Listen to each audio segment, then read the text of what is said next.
Oke guys, ya baik lagi sama gua karena data nggak bisa bohong ya. Oke, hari ini Rabu ya guys, 16 November 2022. Oke, ISG kalau nggak salah tadi lumayan merah. Iya guys. Ya, 0,58% ya, lumayan lah ya merahnya. Ya, hari ini gua mau bahas saham ADMF nih guys ya.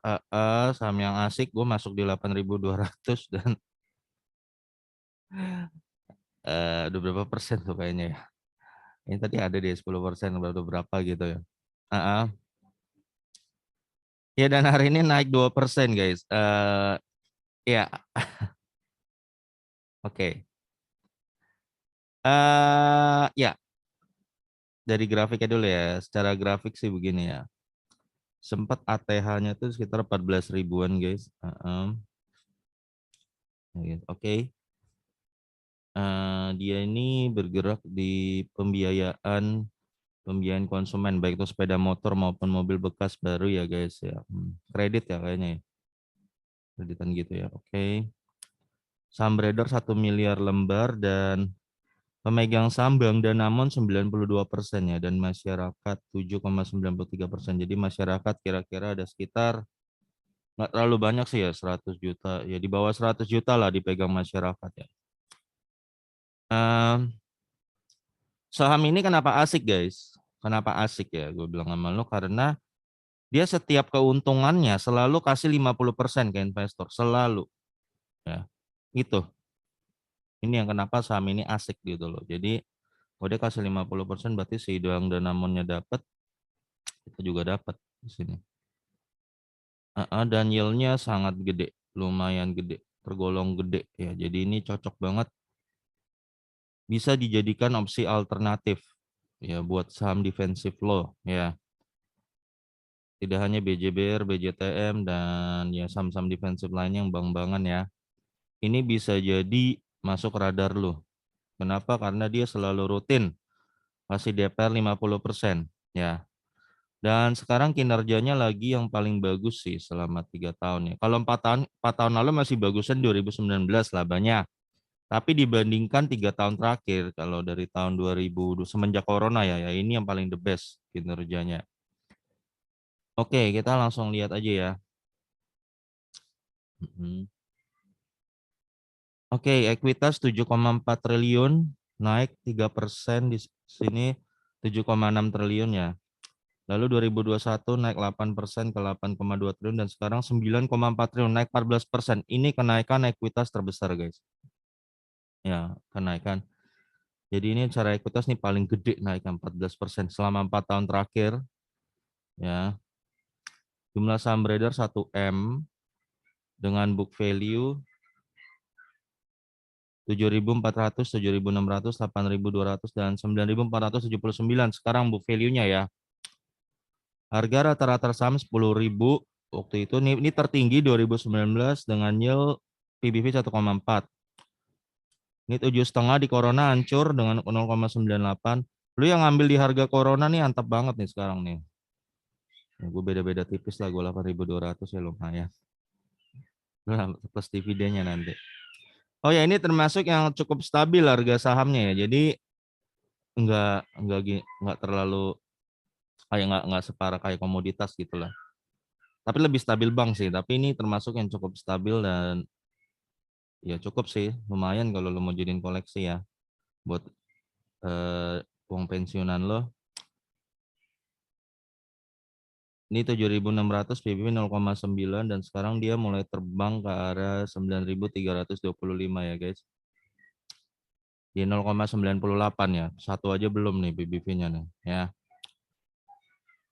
Ya kita langsung bahas ke laba aja guys ya biar tidak dusta di laba ini.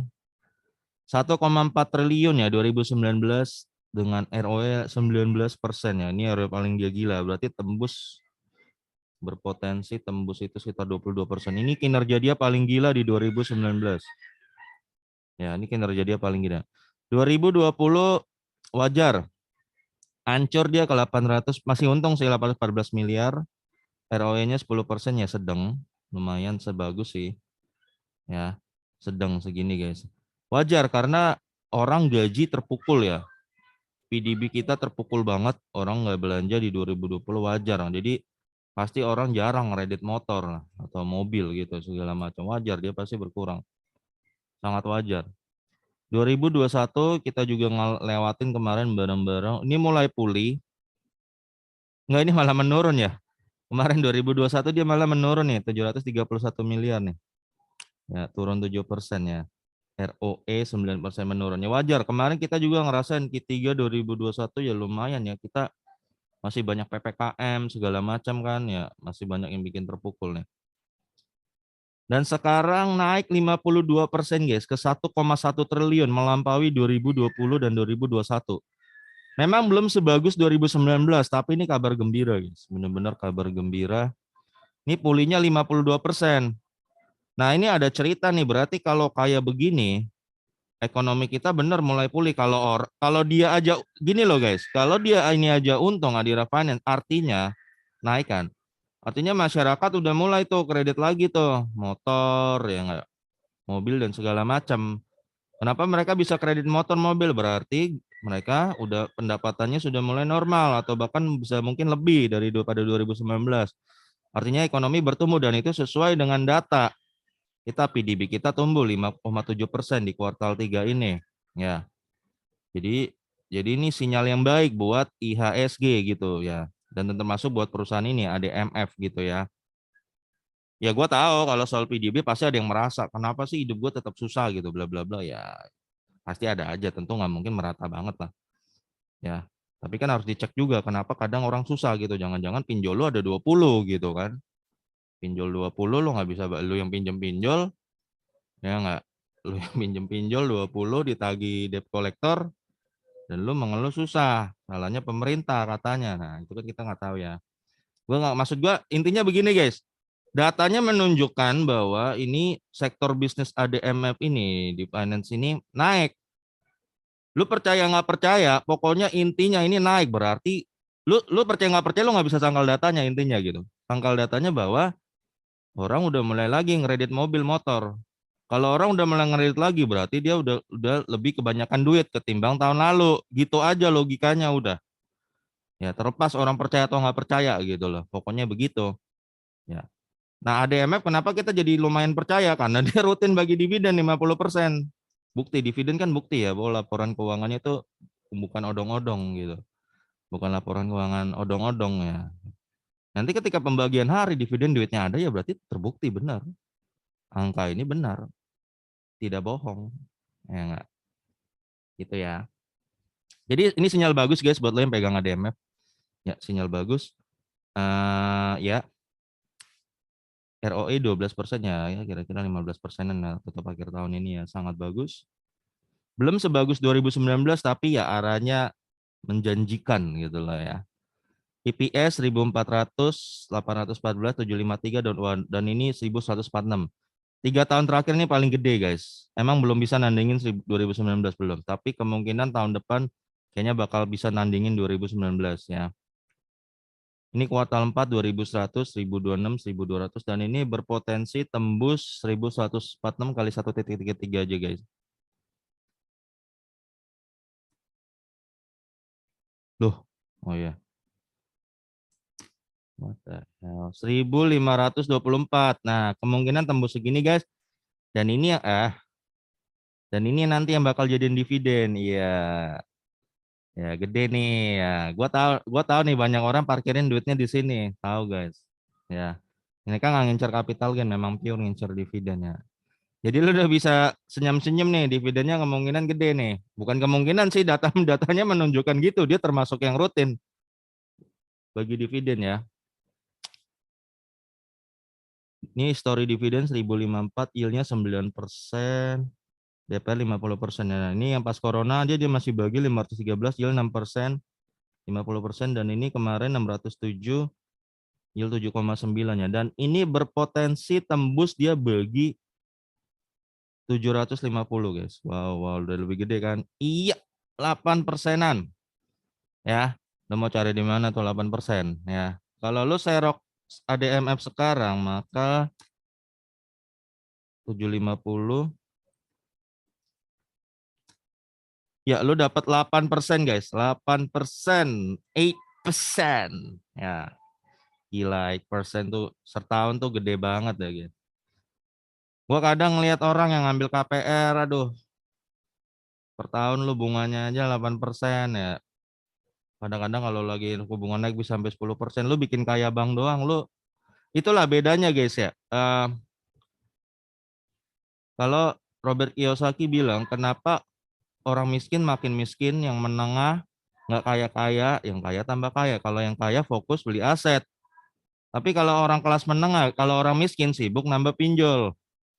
Ya, kalau orang menengah tuh selalu beli barang yang mereka kira aset padahal bukan. Contoh KPR.